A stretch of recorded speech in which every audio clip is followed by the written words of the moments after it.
posachedwapa tikupasirani zimene zachitika dzulo usiku pamene Minister of Labor Engineer Vitumbiko Mumba anayendera ena mwa makampani opanga blade kapena kuti ophika blade chigawo chakumpoto usiku umenewu. Minister of Labor anamvesedwa kuti kumeneku kugwira ntchito amasekeredwa ndipo amazaseguliridwa madzulo. Zimenezi zosemphana ndi malamulo kuti ogwira ntchito sayenera kusekeredwa yayi. Ndiwo anapita kumeneku kufuna kukazionera okha. So kumeneko zomwe anapeza ndizosiyana ndi zimene amafotokoza wanthu. Takhalani pompo muonere kuti kodi zidali motani.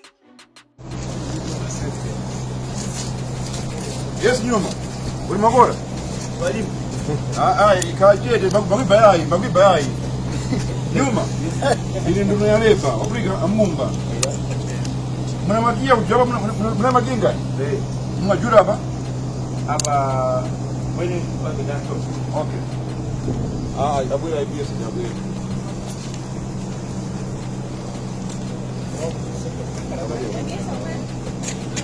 Sorry. This is so far. If you look at the number, about people, I think five. No small for okay. Mambo mandoro ndikuno kwantu amuzuzu muno. Tunokoma kugerani kumanje tunawuzaboza kuweza kuti makini munawo because tunokwenda kuti makugerani kati muno kupanda kushandi makini. Kumano we are happy kuti makini yamushirani. So utokhala uno 12 hours. Kugira ntchito overtime nomino. Koma as long as we didn't make it muno kuti remote mtotuluka abo nde we are happy as the Ministry of Labor said. We are happy. Just need to improve on journey on safety clothing and the health whatever like hygiene. Mimi nimepanga na bwana za uboko cha Mazi ya mimi malengo hapo. So yes useful to jambo basi. Amema pia bread malengo kata hapo. Survive from shule malengo hapo.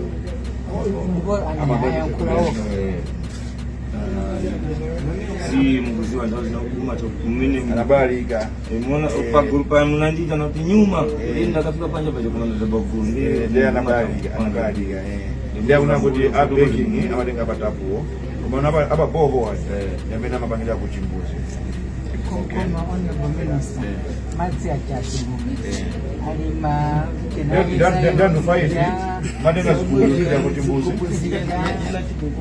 katika maliza ulizotumbuka mkachumba tikatira chino batamaliza takilina mbweni kenda kwa shukuru so ngudi mumanya kuti apo naenda muzakuna anenga fona bizako yayi ya kudango la boma likukaniza pohoro musisha mumanya hivyo kweni mbelitia impedia ala hicho bila laburu ni Afrika bwana makora ni makora nipanda mjuzani usiku ya ita mzakuno kapiga maripoti kila watu kali bomba ina mise Afrika kweni tunakuti enya nubakira kwe makibu balekiranga taona makia bamutujulira aba kwetu hapo ili makora chomeni ngano ilikuwa kwa usiku wala makia inayo kampo kwa moto wakapanga huyu sono maji ya kupekera sono maji na nandi hapo mvikupa majiranga vichi ndio Kenya okay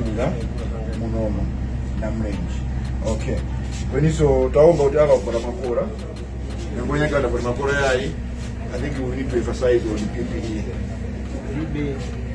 and you know community see now tukuwe kumende mafunzo kwa nyimbo kwa yange kukazike mawaza papa ndi akadali kuminda ngoro kumende ya modindo overs I think they know koma kupeka masiku wages. We have discovered that the payment is 81,000 per day, per month for the workers. Or the minimum wage federal government for per month is 90,000. They have refused. Mabwana would know we pay them more than that. We have asked for the pay slips, which we believe they'll provide by the end of the day tomorrow, if they're saying the truth. Because at the Kabulina also Mbali nai need to mapepa for evidence. As you have seen, the workers don't have protective clothing, no gloves. Majombo avalawo anagula woka, anina woka antu wakuna anagula woka sana jani sana agulire. But in the meeting there, the managers were saying anagulire jani protective clothing. But here we asked them, you said they have protective clothing, yes. Can you show us? They have failed to show us. This farm and that farm, no toilet, no tap water or boho. Antu wa makaona zitapi zinatunga mamazi utazima pokwira Ntchito. And they are complaining, saying that they spray chemicals muti, but the sprayers and the drums akamaliza amakasuka so musingi omweo otukamazodala amwe. These are human beings, not dogs. Even dogs get clean water. Then someone has got the guts to say, hey, don't touch tea estates. For what? For what? Here we are, we have touched the tea estate, and God, the grace of God will protect us. There's no two ways about it. There is a tendency at this farm. Employees work for 11 months contracts because there's a law that if someone will get a gun for 12 months, I mean, mumpati formalize a permanent employee. Their company, amalemba Ntchito 11 months. Nikuambia so contract ina. Kutoa jani kwa lemba Ntchito pa permanent basis. Ena upgrade 26, 29, 15, 8 years on a ganyu basis. Is that fair, Malawians? For people to work on a farm, tea estate, exporting tea, also they are making money and profits. But under for more than 10 years, 29 years, on a ganyu basis. Wafusa kutia in Malamoti Napanga out as union, the IT association. We have to consult the Attorney General because I've spoken to the PS and the Labour Commissioner. We all feel this is inconsistent with the law of Malawi because the Constitution of Malawi is supreme, and anything that contradicts the Constitution of Malawi is illegal. So the Commissioner of Labour and Madam PS, they will verify with the Attorney General, and if this is not, if this is consistent with the law, then all the people that have worked here on a ganyu basis from the day they started, as long as it's more than a year, they must be formalized, they must be permanent employees, and they must be entitled to pension. And that will be done soon after we have verified with the Attorney General and considered the law, because we want to be within the law. People have complained, akadwala, amadula, no pay.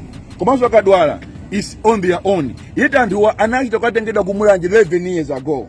Iwo jamakana no satekepo anthu. Kofusa mabwana wena jaji alikuta jautini yayi abula pompa na 6 years ago sakudziwa. Inakati nganthu kumulanje kucholo kudeza 11, 15, 20 years ago asakudziwa. Yet yani amakana chusa mango kana. We have come here that kien vatonese chani kusaiti kwa kufield.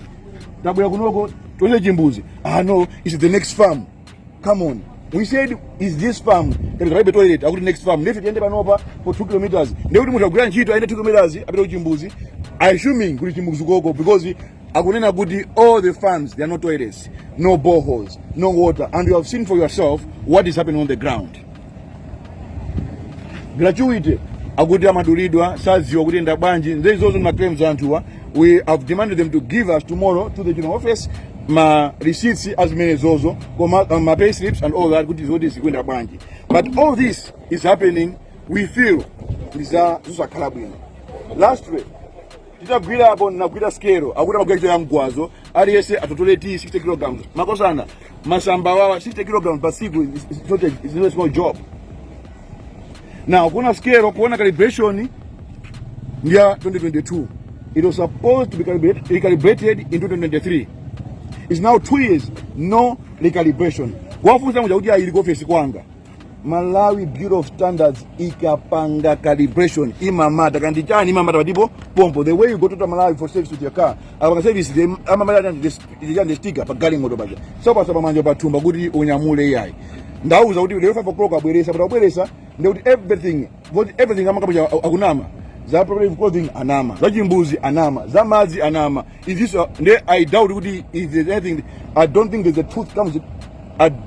any truth that comes out of the manager's mouth.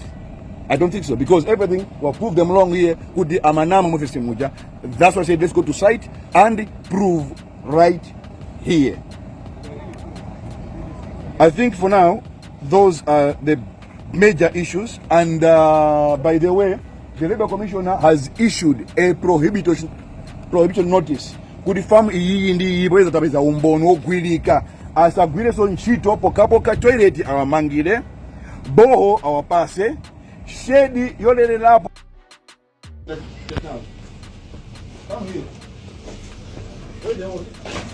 This is something people can eat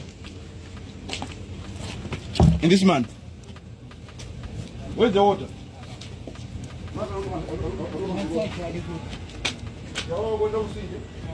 Now, where's the borehole? These people have told me there's no toilet here, there's no borehole. They get water from the river where you clean the equipment with the chemicals for the tea. You said there are toilets here. And there are boreholes. The president for power, where are you? Come here. You were telling us there, come here, sit here with me. Stand with me. You were telling us there, nakuza nekuti inuyo mugwimira ntchito mabwana anu pakati mawekazi makana. Anthu anu awekazi unioni amene anabwera kwa inu kuseri kana kuti timaopa kuyankha toba president athu amativutisa inuyo. And I told, yes, and I don't want you to be on them, but I'm telling you now, they told me there, kuti timaopa kuyankhula apresident athu union amatiopyeza. Ndiye mujamanana kuti yayi zimbuzi zilipo. Mazi alipo. Now we are here at this farm. Show me one toilet and one boho. We walk there right now. Inuyo and your bosses stand together there. You're together. Show me one toilet and one boho right here on these two farms. In the office there, you are like bosses telling me we have got toilets, we have got water here and bohos. Can you show me one at this farm? Let's go. Let's go. You told me you have water and toilet here. Let's go. Let's go and change the water.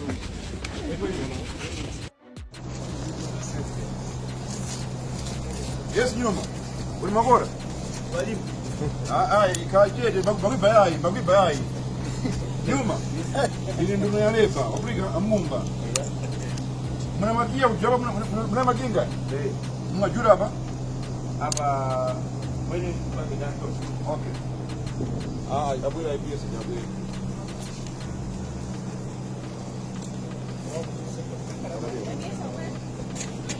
Sorry.